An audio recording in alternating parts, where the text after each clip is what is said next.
Basically idea इस तरीके से आया कि जब कॉलेज में थे तो ये लग रहा था कि कुछ अलग करना चाहिए बिकॉज पर्सनली मेरे को जॉब करने में थोड़ा सा ईज नहीं था। नमस्ते, मेरा नाम अभिषेक है और मैं अंडरवुड फिल्म्स का फाउंडर हूँ। और हम लोग मेजरली फिल्म्स बनाते हैं, डॉक्यूमेंट्रीज बनाते हैं और उसके अलावा एड्स वगैरह बनाते हैं। तो ये हम लोग का मेजरली काम है। मैंने MNIT से इंजीनियरिंग किया है इलेक्ट्रॉनिक्स एंड कम्युनिकेशन में, और उसके बाद मेरा इंटरेस्ट और मेरा पैशन था फिल्म मेकिंग और फोटोग्राफी। तो मैं पिछले 7 साल से यही काम कर रहा हूँ और मेरा जो वर्क है वो पूरा पैन इंडिया में वर्क करता हूँ। और मेनली जो क्लाइंट्स हैं मेरे वो सभी तरीके के हैं, जैसे मेजरली हीरो भी मेरा क्लाइंट है कंपनी, बॉश मेरा क्लाइंट है, पावर ग्रिड के साथ अभी काम कर रहा हूँ। उसके अलावा बाहर के US और UK के भी मेरे क्लाइंट्स हैं। बेसिकली आइडिया इस तरीके से आया कि जब कॉलेज में थे तो ये लग रहा था कि कुछ अलग करना चाहिए बिकॉज पर्सनली मेरे को जॉब करने में थोड़ा सा ईज नहीं था। और कॉलेज के टाइम होता है, आप में एक यूथ आप होते हैं, एनर्जी एक रहती है कि कुछ नया एक एक्सपीरियंस करें या कुछ करके देखें। तो वही सब दिमाग में था, तो मैंने प्लेसमेंट भी नहीं लिया, मैं सीधा इसी में आ गया। कंप्लीट करी, इंजीनियरिंग पूरा किया, बट उसके बाद से फिर यही काम मैंने शुरू किया। तो स्टार्टिंग में स्ट्रगल रहा 2-3 साल पूरा, फाइनेंशियल को मैनेज करने में भी स्ट्रगल रहा, और बाकी जो इसका आर्ट वाला पार्ट था वो समझने में भी थोड़ा स्ट्रगल रहा शुरू में। बट ओवर द टाइम आप चीज़ें सीखते हैं, आप लर्निंग होती है आपकी, और आप ऐसे लोगों से मिलते हैं जो कि आपको एक गाइड भी करते हैं, तो मेंटोर्स भी काफ़ी मिले। तो उसके थ्रू जो मेरा जर्नी रहा वो काफ़ी, मतलब अभी भी स्ट्रगल कंटिन्यू है, ऐसा नहीं बोलूँगा, बट काफ़ी अच्छा रहा। और अभी भी नो डाउट, मतलब we are progressing, we are doing good. सबसे मेजरली देखिए, आप जब भी कोई वर्क स्टार्ट करते हैं, स्पेशली अगर आप सर्विस इंडस्ट्री में हो, सर्विस इंडस्ट्री का मतलब ये है कि जिसमें आप कोई प्रोडक्ट उनके लिए बना के किसी क्लाइंट को नहीं दे रहे। क्लाइंट आपके पास में कोई सर्विस आपकी लेना चाह रहे हैं। जैसे हम लोग फिल्म मेकिंग की सर्विस देते हैं, कोई दूसरा पर्सन है जो कि पोस्टर्स बनाता है, वो ग्राफिक डिज़ाइन की सर्विस देता है। तो उस इंडस्ट्री में क्या होता है कि आप एक चीज़ को रेप्लिकेट दोबारा नहीं कर सकते। हर बार आप जो कर रहे हैं वो नया होता है, हर बार जो आप कर रहे हैं वो कुछ पहले वाले से बेहतर भी हो सकता है, अलग भी हो सकता है। तो वो एक सबसे बड़ा चैलेंज होता है कि हर बार क्लाइंट के लिए नया काम करने का। और सर्विस इंडस्ट्री में फिर आप हैं तो उसके साथ में आपके नेटवर्क आपको बनाना, लोगों से जो आपके लिए क्लाइंट्स होंगे उनसे मिलना, बात करना, वो एक इनिशियल चैलेंज रहा। कोई नया अगर इस फील्ड में कोई आना चाह रहे हैं तो वो उनको अगर वो कैसे प्रोजेक्ट्स मिलेंगे, क्या वो कैसे ये चीज़ करें, उनके लिए भी हेल्पफुल रहेगा। तो सबसे इम्पोर्टेंट तो देखिए ये होता है कि जब आप अपना स्किल सेट बनाते हैं, मैं एज ए फिल्म मेकर जब मैंने मेरा स्किल सेट बनाया तो मैंने थोड़ा सा एक क्राइटेरिया, एक एरिया तय किया कि इसी में मुझे सबसे पहले काम करना है। तो सबसे पहले जैसे मैंने शुरू किया कि मुझे डॉक्यूमेंट्री फिल्म्स करनी है, छोटी डॉक्यूमेंट्रीज करनी है, क्लाइंट्स के साथ में उनके छोटे वर्क को दिखाते हुए, है ना, स्टार्टअप्स के लिए छोटे फिल्म्स करने हैं। तो वो सब शुरू किया। तो हमने लोगों को मेल भेजना शुरू किया कि सर हम ये कर रहे हैं, हमारे पास में ये स्किल सेट है। कुछ मैंने 1-2 पहले के वर्क्स बनाए हुए थे वो दिखाए लोगों को। तो आप 20 लोगों को भेजते हैं नई नई चीज़ें, तो कोई ना कोई ये होता है कि उसको इंटरेस्ट होता है आपके साथ करने का।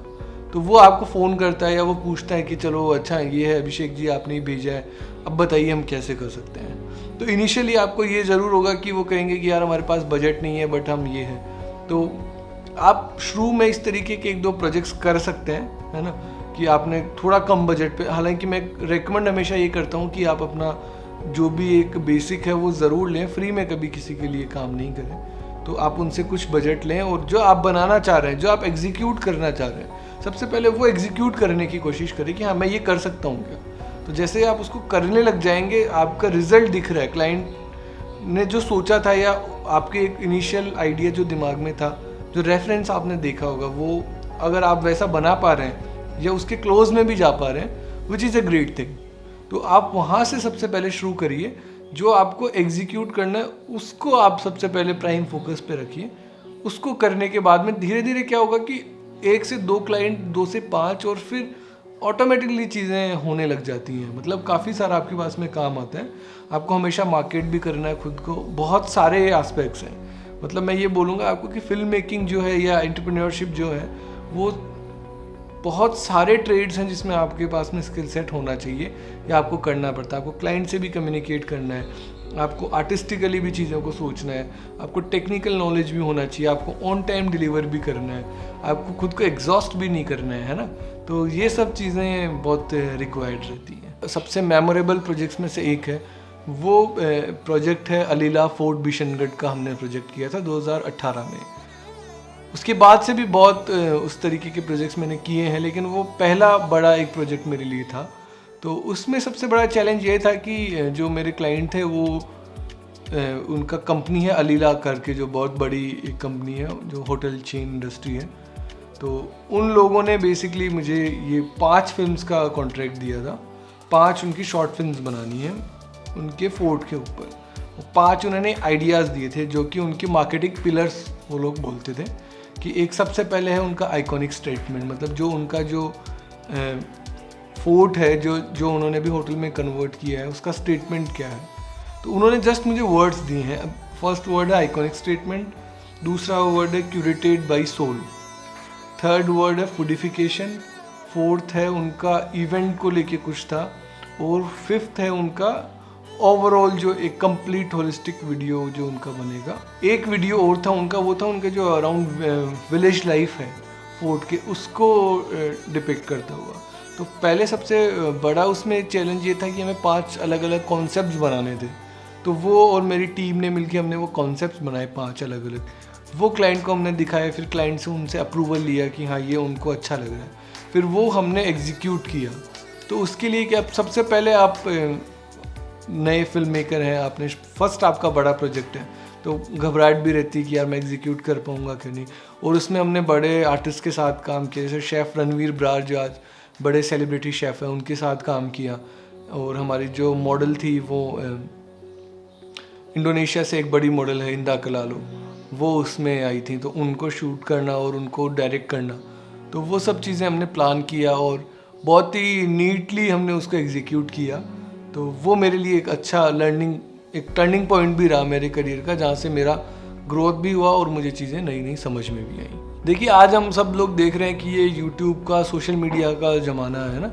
बहुत सारे लोग अपनी आर्ट को या जो भी उनको स्किल सेट है उसके साथ यूट्यूब पे भी वीडियोस बना रहे हैं, इंस्टाग्राम पे भी कर रहे हैं, और एक अपना उन्होंने इंडिविजुअल अपनी आइडेंटिटी को खड़ा किया। बहुत सारे लोग हैं और ये देखना बहुत इंस्पायरिंग भी है ऑनेस्टली कि इतने सारे नए लोग आ रहे हैं, कुछ नया वैल्यू क्रिएशन कर रहे हैं। लेकिन उसमें क्या होता है कि कई बार जब नया कोई बंदा आता है, फिल्म मेकिंग में भी आता है या कोई नया बिजनेस ग्रोथ में भी आता है, तो वो उससे इस तरीके से इन्फ्लुएंस हो जाता है कि उसको उनका स्ट्रगल नहीं दिखता है कि उन्होंने कितने बरसों तक एफर्ट किया है, चीज़ों को समझा है, तब जाके आज वो इसमें स्किल सेट उन्होंने किया है। तो कमोबेश क्या होता है कि वो जो कर रहे हैं वो उनको नकल करने लग जाता है, उनका एक कॉपी करने लग जाता है, और उसका अल्टीमेट व्यू ये रहता है कि यार इसके इतने x मिलियन ऑफ व्यूअर्स हैं या x मिलियन ऑफ फॉलोअर्स हैं, तो मुझे भी वो चाहिए ताकि मुझे पैसा मिल जाए। समझ रहे हैं आप? तो इसमें, इस अप्रोच में प्रॉब्लम ये होती है कि स्टार्टिंग में नो डाउट उसमें बहुत मोटिवेशन रहता है, वो करता है, एक पैसा रेवेन्यू सिस्टम भी जनरेट होता है, but some point of time ऐसा आता है जिसमें कि एक टिपिंग पॉइंट होता है जहाँ पे आपको अपने वैल्यू को, अपने प्रिंसिपल को आगे करना पड़ता है और किसी को आपको उसके साथ में स्टैंड करना पड़ता है ना। अगर आपने स्ट्रगल नहीं किया है, आपने वो स्किल सेट एक्वायर नहीं किया है, तो अगर आप ये जल्दी सक्सेस के डायरेक्शन में जाएंगे तो आप उस पॉइंट पे आपको हो सकता है कि कोई दूसरा मैनिपुलेट कर ले, हो सकता है कि आपका मोटिवेशन है इंटरनल वो लूज़ हो जाए, हो सकता है कि आपको पैसे के आगे जो उसमें जो करने का खुशी है, जो मज़ा है, जो हम लोग जिस कारण से इन सब फील्ड में काम करते हैं, वो उसको मिलना बंद हो जाए। तो इसलिए मेरा कहने का नए फिल्म मेकर्स को, नए स्टार्टअप वालों को यही है कि वो अपना जो बेस है, जो अपनी नींव है, उसको बहुत मजबूत करें, बहुत स्ट्रगल करें, मतलब हर डायरेक्शन में स्ट्रगल करें, तब जाके उनको जब सक्सेस मिलेगी तो वो बहुत ही स्ट्रॉन्ग होगी, वो बहुत ही रिलायबल और परमानेंट होगी।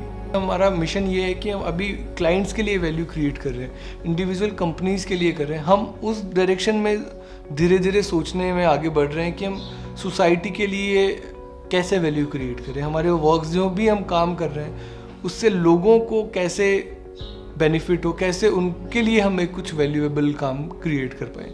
आज का जो समय है, आप देख रहे हैं इतना विजुअल इन्फॉर्मेशन हमें मिल रहा है, इतना विजुअल कंटेंट हमें मिल रहा है कि ओवरवेलमिंग है वो हमारे लिए, है ना। हम जज ही नहीं कर पा रहे कि हम क्या देखें क्या नहीं देखें, कहाँ पे अपने ब्रेन को रोकें। तो उस इतने सारों के बीच में हम चाह रहे हैं कि जो हम करें वो थोड़ा सा ज़्यादा लोगों के लिए, है ना, परमानेंट जैसा सिस्टम हो जो आगे के लिए भी लोगों को काम है। तो इस डायरेक्शन में हम लोग काम करना चाहते हैं।